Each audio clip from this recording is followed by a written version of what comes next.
Mostly ಅದೇನು incomplete ಆಗಿದ್ದು. ಏನಾಗುತ್ತೆ ಇದೊಂದು ಬಿಲ್ಡಿಂಗ್ ಇದೆ ಅಂದರೆ ಹಸ್ತಾಂತರಿಸಬೇಕು ಬೇರೆಯವರಿಗೆ, ಜವಾಬ್ದಾರಿಗೆ. ಅದನ್ನು ಇಲಾಖೆಯವ್ರು ಮಾಡಬೇಕು. ಏನಾದ್ರು ತೊಂದರೆ ಇದ್ದರೆ ಮಾಡಿಲ್ವೋ ಅದನ್ನು ನೋಡಬೇಕಾಗುತ್ತಮ್ಮ. ಇದೆಲ್ಲ ಏನೇನು ಇಂಡಿವಿಜುವಲ್ ಕೇಸು. 46 ಸಾರ್ವ ಶಾಲೆ ಇದೆ.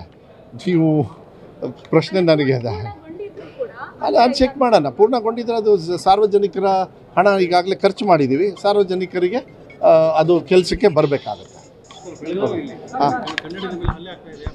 ನಾನು ಅದನ್ನು ಖಂಡನೆ ಮಾಡಬೇಕು. ಹೋರಾಟಗಾರರು ಅವ್ರ ಪರವಾಗಿ ಅವರು ಏನು ಹೋರಾಟ ಮಾಡ್ತಾರೆ ಅವ್ರ ವ್ಯಾಪ್ತಿಗೆ, ಆದರೆ ಕಾನೂನು ಮುಂದೆ ಬರಬೇಕು.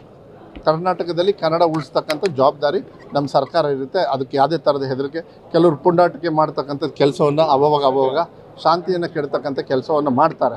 ಅದಕ್ಕೆ ನಾವೇನು ಹೆದರೋದಕ್ಕೆ ಹೋಗೋದಿಲ್ಲ. ಕಾನೂನನ್ನ ಮುಂದೆ ತಂದುಬಿಟ್ಟು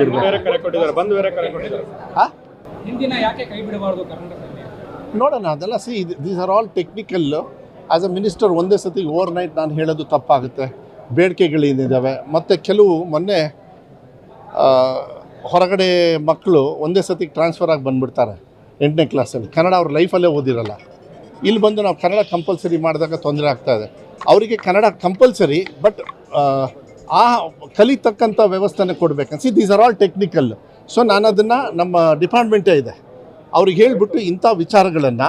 ಆಮೇಲೆ ಇದು ಸೆನ್ಸಿಟಿವ್, ಕನ್ನಡನ ಸೆನ್ಸಿಟಿವ್. ಆದರೆ ಒಂದು ಹೇಳ್ತೀನಿ, ಎಷ್ಟೇ ಸೆನ್ಸಿಟಿವ್ ಇದ್ರೂ ಕನ್ನಡವನ್ನು ಮೈಗೂಡಿಸಿ ಮಾತಾಡ್ತಕ್ಕಂಥದ್ದು ಮುಂದಿಡ್ಕೊಂಡೇ ನಾವು ತೀರ್ಮಾನಗಳನ್ನು ತೊಗೊಳ್ತೀವಿ. ಅದನ್ನು ಮಾತ್ರ ಹೀಗೆ ಮಾಡೋದಿಲ್ಲ. ಬೇರೆ ಭಾಷೆಗೆ ನಾವು ಅಗರ್ವ ಕೊಡೋದಲ್ಲ, ಕಲಿಬೇಕು ಎಲ್ಲ ಭಾಷೆನೂ. ಆದರೆ ಕನ್ನಡವನ್ನು ಮಾತ್ರ ಕಡ್ಡಾಯ ಮಾಡಲೇಬೇಕು. ಅದೇ ಪಾಲಿಸಿ ಮಾಡಬೇಕಾದ್ರೆ have to be very careful.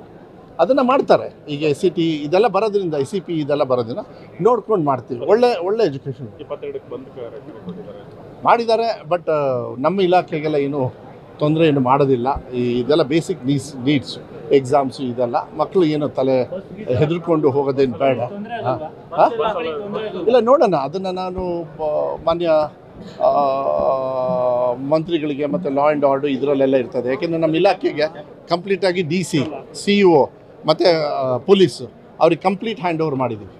ನೀವು ರಕ್ಷಣೆಯಿಂದ, ಸುರಕ್ಷತೆಯಿಂದ ನೀವು ಎಕ್ಸಾಮಿನೇಷನ್ ಮಾಡೋದಕ್ಕೆ ಎಲ್ಲ ಥರದ ಕ್ರಮಗಳನ್ನು ತಗೊಳ್ಬೇಕಾಗುತ್ತೆ. ಇಲ್ಲ, ಅದು ಏನಾಗ್ತದೆ, ನಾನು ಮಾಧ್ಯಮದಲ್ಲೂ ಹೇಳ್ತೀನಿ ಸ್ವಲ್ಪ ಇದ್ರ ಬಗ್ಗೆ. ನಾನು ಹೋರಾಟಗಾರರಿಗೂ ಅಷ್ಟೇ, ಇಂಥ ಸಂದರ್ಭದಲ್ಲಿ ಸಾರ್ವಜನಿಕರ ಜನರಲ್ಲಾಗಿ ಅವ್ರಿಗೆ ತೊಂದರೆ ಆಗೋದು ಬೇಡ ಅಂತೇಳಿ ನಾನು ಮನವಿ ಮಾಡ್ತೀನಿ.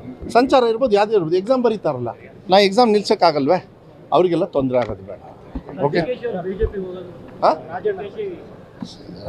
ನಾನು ಕಾರ್ಗೆ ನಿಮ್ಮ ರಾಜಣ್ಣವರು, DK ಶಿವಕುಮಾರ್ ಅವರು ಇದ್ರ ಬಗ್ಗೆ ಎಲ್ಲ ನಾನು ಚರ್ಚೆ ಮಾಡೋದಕ್ಕೆ ಖಾರ್ಗೆ ಅವರು ಬಾಯಿ ಮುಚ್ಕೊಂಡು ಕೂತ್ಕೊ ಅಂತ ಹೇಳಿದ್ದಾರೆ ನನಗಂತೂ. ನಾನು ಪ್ರಾಮಾಣಿಕವಾಗಿ ಆ ಕೆಲಸ ಮಾಡ್ತೀನಿ. ನೀವು 100 ಸತಿ ಕೇಳಿದ್ರೂ ಮಧು ಬಂಗಾರಪ್ಪ ಬಾಯಿ ಮುಚ್ಕೊಂಡೇ ಇರ್ತಾನೆ.